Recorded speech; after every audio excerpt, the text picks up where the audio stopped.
Hello guys, आप सबका तहे दिल से स्वागत है फिर से मेरे इस नए यूट्यूब चैनल ZR2 स्टोरीज में।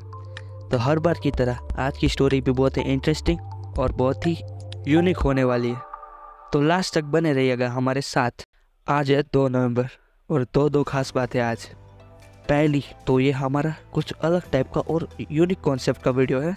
इसमें एक ऐसी स्टोरी है जो आपको फील करनी है। और दूसरी खास बात, मेरे पापा के बाद मेरे मोस्ट फेवरेट पर्सन का आज बर्थडे है और ये वीडियो उनको डेडिकेट है। वो मेरे इंस्पिरेशन है, तो चलिए उन्हें बर्थडे विश करते हैं। Happy birthday biggest movie star in the world, the badshah of Bollywood, king of art, king of romance, one and only Shahrukh Khan. वो दिल्ली से आया है, उसने टीवी किया है और टीवी करने के बाद इस मुकाम पर पहुंचा है। से बहुत सारे इन्होंने जो मॉल बनाया है उसमें हम अपनी छोटी दुकान चला रहे हैं। He was standing on Marine Drive and he said, one day I'm going to rule this city. And we said, yeah. अंदाज़ मेरा सबसे जुदा, मैं बादशाह का बादशाह, सपने सजाना, सपना हंसाना, Is your competition also younger actors like Ranbir, Imran? I've not come here to compete. I've come here to rule.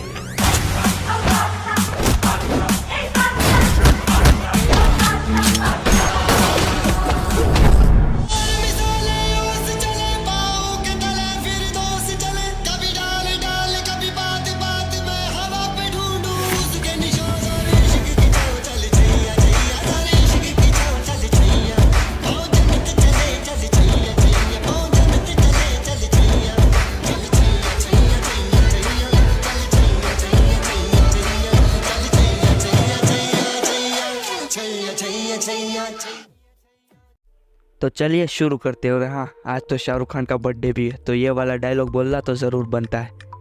अपनी कुर्सी की पेटी बांध लीजिए क्योंकि मौसम बिगड़ने वाला है।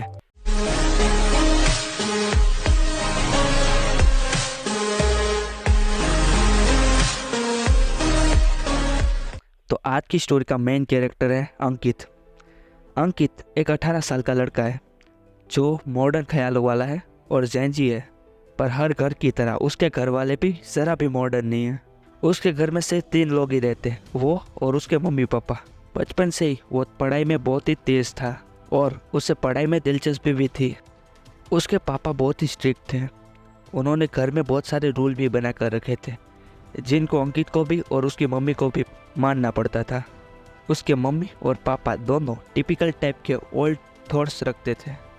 वो लोग फाइनेंशियली मिडिल क्लास थे, पर उसके मम्मी पापा ने उसे पहले से ही एक बहुत बड़ी हाई स्कूल में पढ़ाया था। जैसे हर घर में लड़के अपनी माँ से ज़्यादा अटैच होते, उनकी अपने पापा से ज़्यादा बात नहीं होती है। अंकित का भी कुछ ऐसा ही हाल था। जैसे जैसे अंकित बड़ा होता है, उसके और उसके पापा के बीच की दूरियाँ बढ़ती ही जाती थी। अंकित को हमेशा से ऐसा ही लगता था कि उसके पापा उसे समझते ही नहीं हैं। वो हमेशा उसे टोकते और डिमोटिवेट करते थे। अंकित के ज़्यादा दोस्त नहीं थे। एक ही उसका दोस्त था जिसका नाम था रोहन। वो बचपन से ही उसके साथ था। अंकित के पापा रोहन को अंकित से ज़्यादा समझदार और इंटेलिजेंट मानते थे। अंकित के पापा एक 5 स्टार होटल के मैनेजर थे। एक दिन की बात है जब उस होटल के मालिक का बेटा विनय उसके पापा के साथ थोड़ी बदतमीजी कर देता है और उन्हें धक्का मार के गिरा भी देता है। और ये बात किसी तरह अंकित को पता लग जाती है। वो तुरंत ही अपनी गाड़ी पर बैठकर क्रिकेट के ग्राउंड पर पहुंचता है जहां विनय अपने दोस्तों के साथ क्रिकेट खेल रहा था।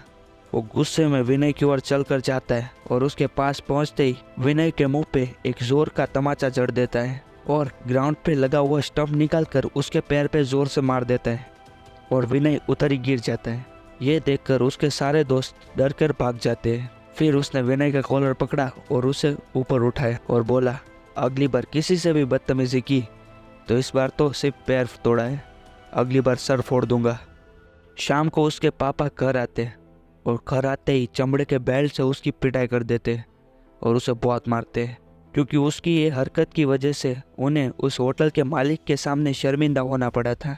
रात को अंकित टेरेस पर बैठा हुआ होता है और तभी रोहन आता है और आके कहता है, क्यों बेटा मार पड़ी ना? मुझे एक बात समझ में नहीं आती, ना तेरे पापा तेरी कोई वैल्यू करते और उनकी नज़रों में तेरी कोई इज्जत भी नहीं है, तो फिर तू क्यों झगड़ा करने गया था उधर। तभी अंकित रोहन के सामने देखकर बोलता है कि मेरे और मेरे पापा के बीच में जो कुछ भी है वो हमारा पर्सनल मैटर है, लेकिन कोई बार वाला आके उनको हाथ लगाएगा तो मैं उधर ही उसका खोपड़ा खोल दूंगा। तभी रोहन अंकित को चिढ़ाते हुए बोलता है कि वाह अब दोस्त हुआ, तो अपने पापा की इतनी इज्जत करता है, आज पता चला, मुझे तो रोना आ रहा है। तो अंकित हंसकर बोलता है वो जैसे भी है मेरे पापा है यार, मुझे कोई फ़र्क नहीं पड़ता कि वो मुझे पसंद करे कि ना करे, मैं उन्हें बस खुश देखना चाहता हूँ। इस बात को करीब करीब कुछ 2 महीने बीत चुके थे। अंकित का कॉलेज में एडमिशन हो चुका था और उसकी कॉलेज दूसरे शहर में थी। एक तरफ अंकित एडमिशन के लिए खुश हो रहा था और दूसरी तरफ उसकी माँ उसके दूर जाने से दुखी हो रही थी। अंकित अपना सारा सामान पैक करके जाने की तैयारी कर रहा है। जाते वक्त वो अपनी माँ के पैर छूता है और उनसे आशीर्वाद लेता है और उसकी माँ कहती है बेटा एक बार अपने पापा को भी बाय बोल दे। अंकित अपने पापा के पास जाकर कहता है कि मैं जा रहा हूँ, तो उसके पापा कहते हैं ठीक है जाओ और अपना ध्यान रखना।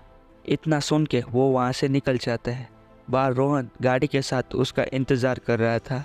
रास्ते में अंकित और रोहन बातें कर रहे थे। बातों बातों में रोहन अंकित से पूछता है कि तू अपने पापा से बात क्यों नहीं करता। तो अंकित कहता है कि मेरे पापा एक फेलियर है, उनके पास बहुत सारी अपॉर्चुनिटी थी पर उन्होंने कुछ नहीं किया और एक होटल के मैनेजर बन के ही रह गए और वो मुझे भी उनके जैसा ही बनाना चाहते हैं, इसी वजह से हमारी बात नहीं होती। रोहन अंकित को ट्रेन में बैठा देता है। अंकित कॉलेज पहुंच चुका था और कुछ दिनों में उसकी पढ़ाई भी शुरू हो जाती है, पर वो अपने घर को ज़रा भी मिस नहीं कर रहा था। उसे अपनी कॉलेज लाइफ और हॉस्टल में बहुत ही ज़्यादा मज़ा आ रहा था। शुरू में वो रेगुलरली अपने घर पे फ़ोन तो करता था, पर बाद में वो रेगुलरली फ़ोन करना ही भूल गया। कभी कभार उसकी माँ का फ़ोन सामने से आता तो वो बात करता, वरना वो फ़ोन तो करता ही नहीं था। उसका वहाँ ऐसा मन लग गया था कि वो वेकेशन में अपने घर आना भी नहीं चाहता था, क्योंकि वहाँ उसके बहुत सारे दोस्त बन चुके थे, उनके साथ उसे अच्छा लगता था। ऐसे करते करते उसका लास्ट सेम आ गया था, लेकिन वो एक भी बार अपने घर नहीं गया था। इन 4 सालों में उसने अपनी माँ के साथ तो बात की थी, लेकिन अपने पापा के साथ एक भी बात नहीं की थी। अब सिर्फ फाइनल एग्ज़ाम का रिज़ल्ट आने वाला था। सबको बहुत ही टेंशन था, लेकिन अंकित वहाँ का सबसे ब्राइटेस्ट स्टूडेंट था, लेकिन उसको ज़रा भी टेंशन भी नहीं था। फाइनल एग्ज़ाम में उसने पूरी कॉलेज में टॉप किया था और अंकित को उस कॉलेज के कैंपस के जॉब इंटरव्यू में 1.5 करोड़ पर ईयर का पैकेज मिला था।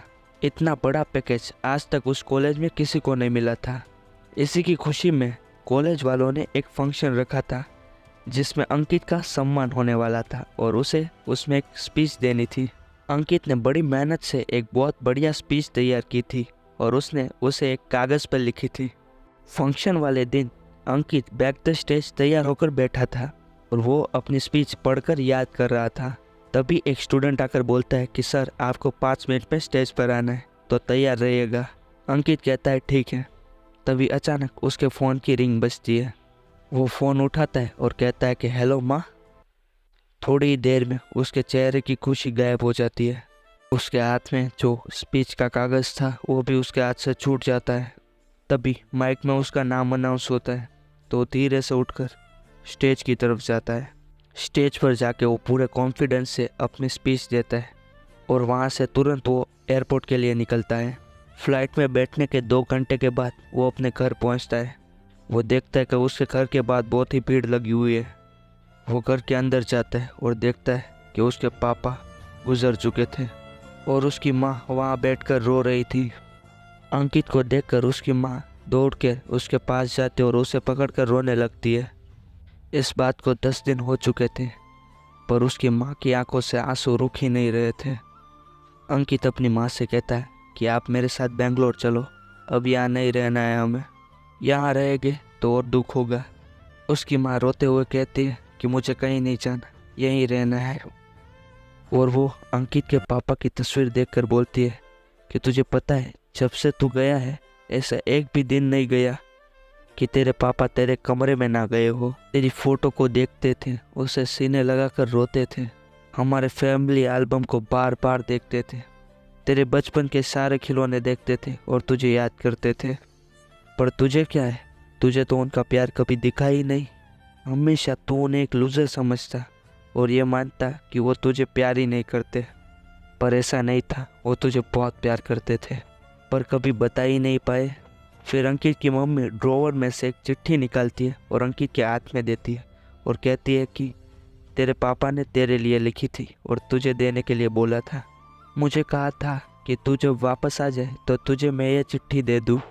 अंकित ने चिट्ठी खोली और उसमें कुछ यूँ लिखा था कि बेटा, मैं आज तक बता नहीं पाया कि मैं तुझसे कितना प्यार करता हूँ। जब तू छोटा था तो मेरे बिना एक पल भी नहीं रह सकता था, और आज मैं जिस कमरे में होता हूँ वहाँ तू बैठना भी पसंद नहीं करता। हम बाप बेटे के रिश्ते में यह दूरी कहाँ से आ गई ये पता ही नहीं चला।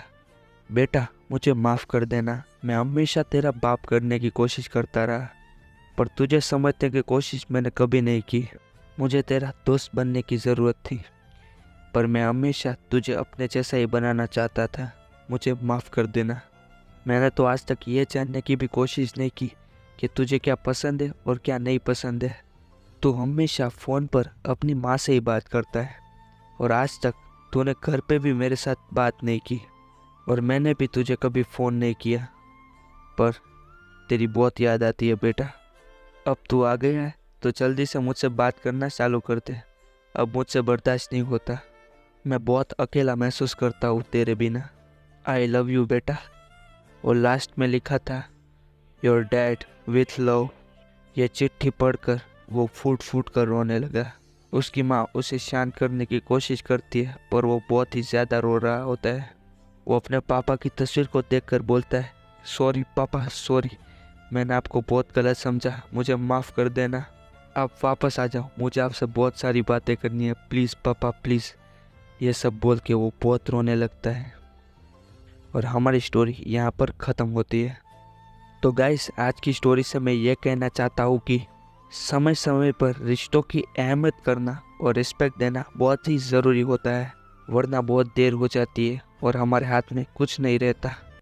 आई होप आप सबको आज की वीडियो बहुत ही अच्छी लगी होगी, क्योंकि आज मैंने थोड़ा अलग कॉन्सेप्ट चूज़ किया था। इसी तरह की बेहतरीन स्टोरीज़ के लिए GR2 स्टोरीज़ को सब्सक्राइब कीजिए, और कमेंट में ज़रूर बताएं कि आपको स्टोरी का कौन सा पार्ट अच्छा लगा था। तो ओके, गुड बाय, मिलते हैं अगली स्टोरी में। तब तक स्टे ट्यून।